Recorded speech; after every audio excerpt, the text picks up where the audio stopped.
آیت نمبر 31 تا آخر، صفحہ نمبر 766 766۔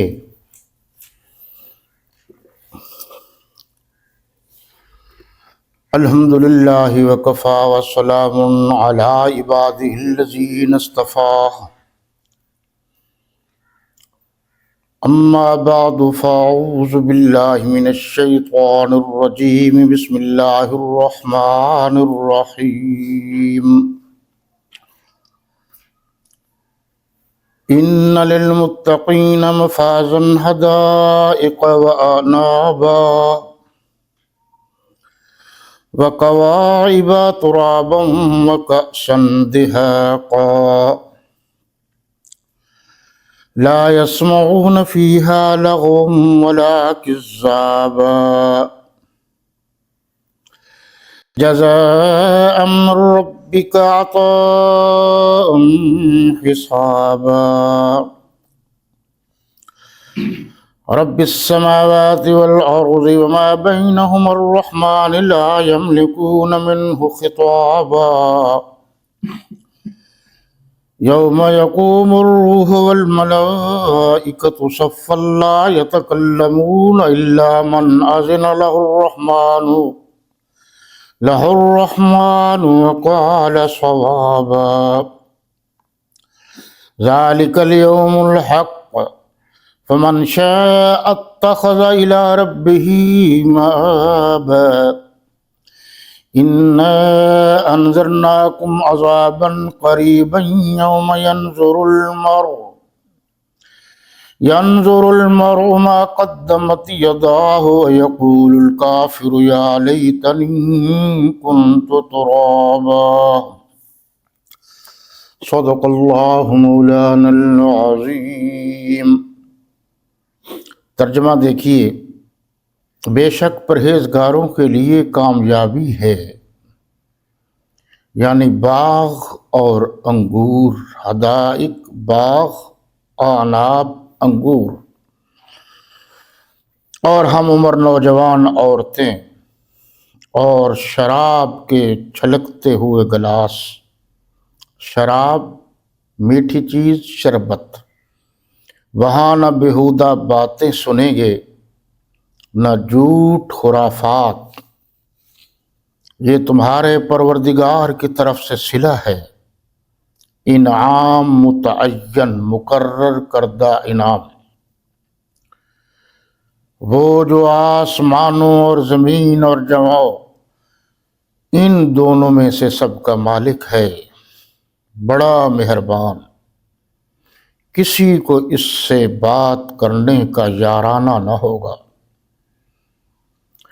کسی کو اس سے بات کرنے کا یارہ نہ ہوگا، جرت نہیں ہوگی۔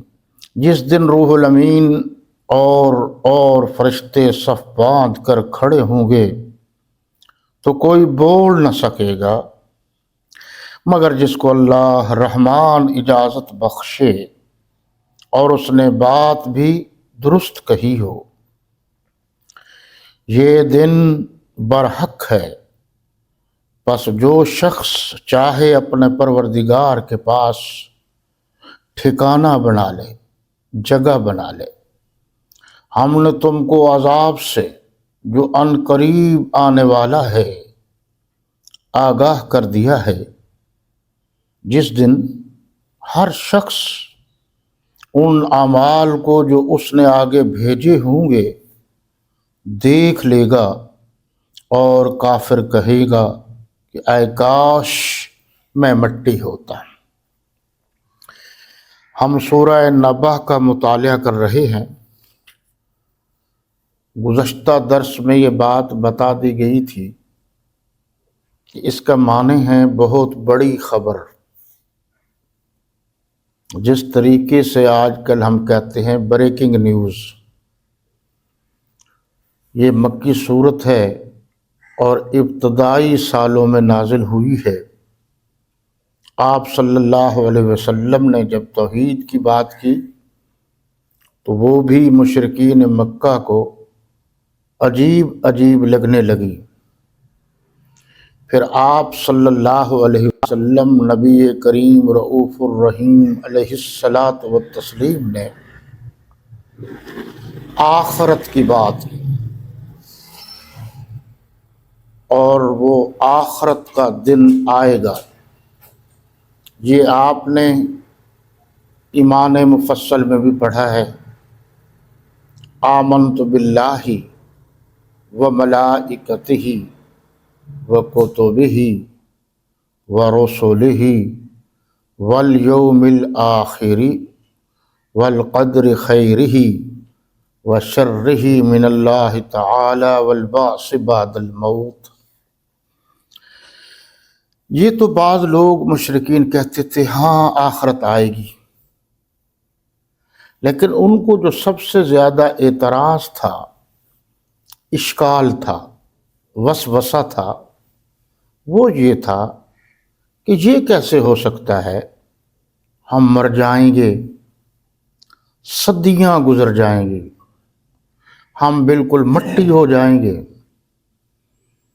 اور پھر ہمیں اٹھایا جائے گا، پھر ہمیں حساب کے لیے بلایا جائے گا، یہ کیسے ہو سکتا ہے؟ یہ آج کل بھی باتیں ہوتی ہیں۔ جو الہادی لوگ ہیں، جو اللہ کا انکاری کرنے والے بھی لوگ ہیں، جنہیں ہم ملحد کہتے ہیں، وہ اس قسم کی باتیں کرتے ہیں کہ دیکھو جی یہ تو مولویوں کی بنائی ہوئی باتیں ہیں، بس ہمارے لیے دنیا میں عیش ہی عیش ہے، اولاً تو ہمیں کوئی اٹھائے گا نہیں، اگر مرنے کے بعد اٹھائے جائیں گے تو یہی لوگ جو ہمارے آج ملازم ہیں، نوکر ہیں، چاکر ہیں، یہ وہاں بھی ہوں گے، ہماری یہاں بھی عیش ہے، وہاں بھی عیش ہے۔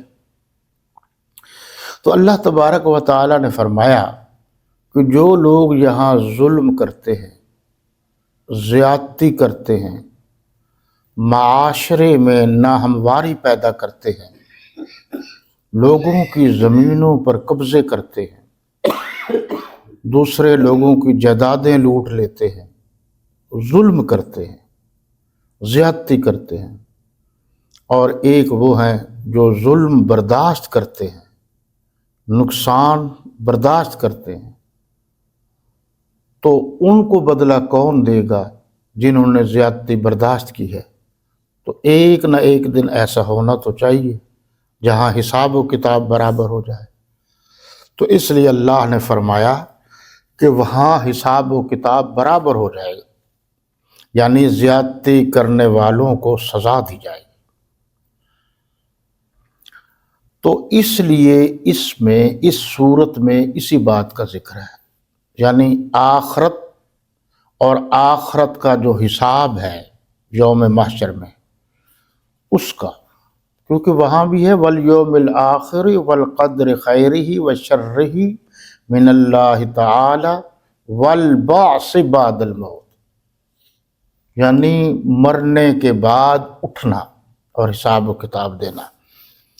دیکھیے جی، اس سلسلے میں یہاں بھی یہی اللہ تبارک و تعالی نے سمجھایا ہے، اور میں نے گزشتہ درس میں یہ جو کچھ اللہ نے بتایا ہے وہ میں نے آپ تک پہنچانے کی کوشش کی کہ تم کیسے انکار کر سکتے ہو مرنے کے بعد اٹھنے کا، یہ چیزیں کس نے پیدا کی، یہ چیزیں کس نے پیدا کی، یہ چیزیں کس نے پیدا کی۔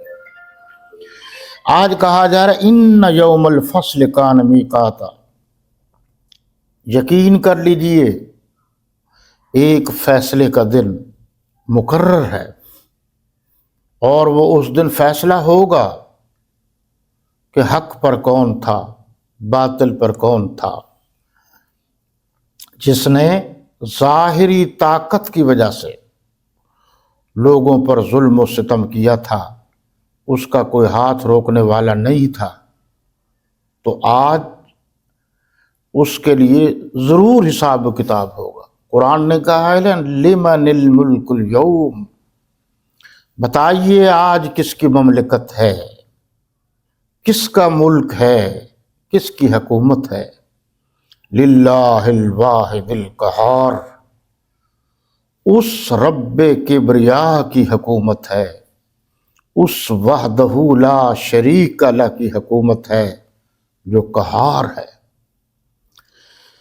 ان یوم الفصل کان میقاتا، یوم ینفخ فی الصور فتأتون افواجا، اس دن جب سور پھونکا جائے گا تو دھڑا دھڑ غٹا غٹ لوگ آ جائیں گے، لین لین کے اندر آئیں گے۔ وفتحت السماء فکانت ابوابا، اور آسمان کھول دیا جائے گا، اس میں دروازے ہو جائیں گے۔